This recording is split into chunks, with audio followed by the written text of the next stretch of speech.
कल तुम्हें याद है, तुम एक ऐसे व्यक्ति जिससे तुम्हारा अक्सर मिलना जुलना होता है, उससे तुम कह रहे थे कि वो तुम्हें काफी उदास सा बुझा बुझा हुआ दिख रहा था। और ये सुनकर तुमसे कहीं ज्यादा उस व्यक्ति को इस बात का आश्चर्य हुआ, और वो व्यक्ति तुमसे इस चीज की जिक्र जरूर करेगा, तुम देखना। क्योंकि तुमने जो बोला है ना, वो उसकी समझ के बाहर था कि किसी ने उसकी उदासीनता पढ़ ली। क्योंकि उसने ना अपने आप को और तैयार किया था और बन-ठन के आने का फैसला लिया था, क्योंकि वो सच में बेहद मायूस और उदास था।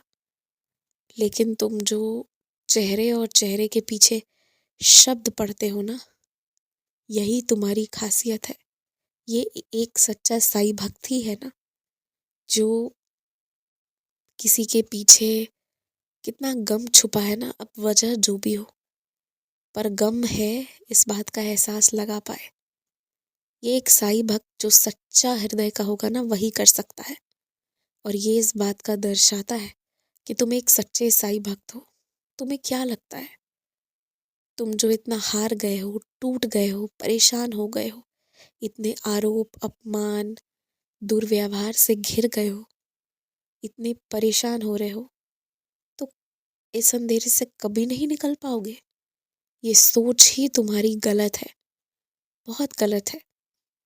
तुम्हारे साथ जो चीजें कई सालों तक होती ना, सब एक झटके में एकदम से हो गई हैं, इसलिए तुम अभी एकदम परेशान हो गए हो।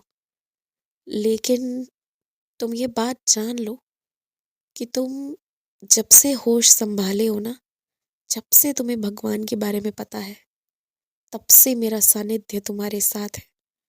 अगर तुम अब अपने पुराने बचपन के अनुभव के बारे में सोचोगे कि अक्सर तुम्हें एक दैवीय शक्ति के होने का एहसास था ना, बचपन से ही तुम्हारा साया मैं बन कर रहा हूँ, और वो मैं ही था।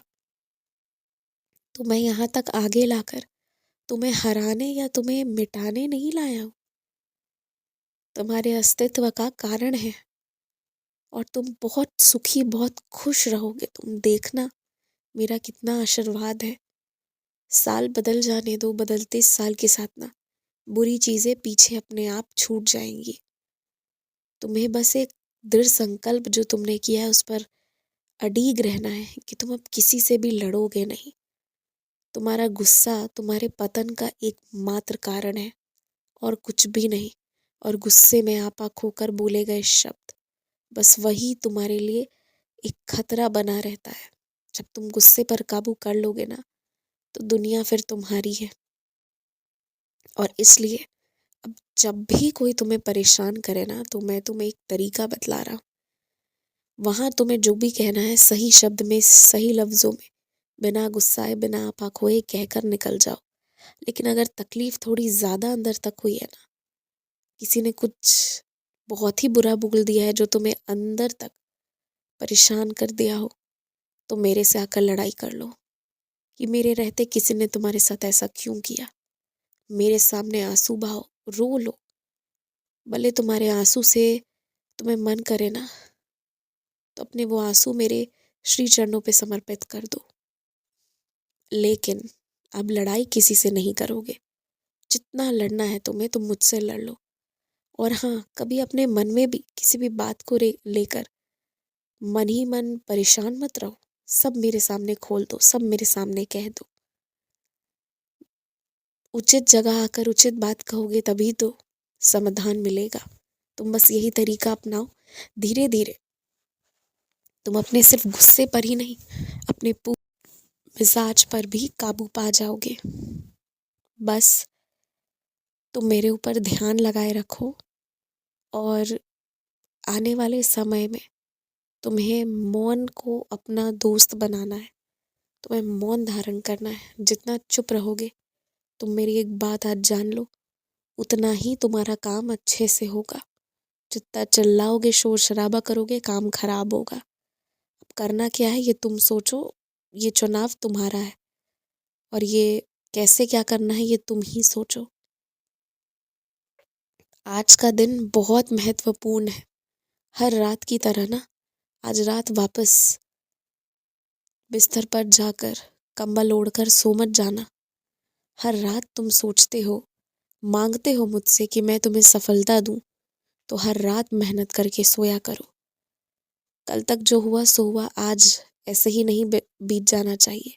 आज तुम्हें मेहनत करना होगा, खुद को सिद्ध करना होगा, उसके बाद ही सोने जाओगे। हर दिन 6 से 8 घंटे मेहनत करो। जीवन में कोई लक्ष्य नहीं है तो लक्ष्य बनाओ। लक्ष्यहीन व्यक्ति कभी सुखी या खुश नहीं रह सकता। छोटा हो या बड़ा हो, कैसा भी हो, पर लक्ष्य तो होना ही चाहिए। जो लक्ष्यहीन होता है, यकीन मानो उसे किसी चीज में ना स्थिरता नहीं मिल सकती, खुशी नहीं मिल सकती। तो लक्ष्य होना चाहिए तुम्हारा, इस पर विचार करना।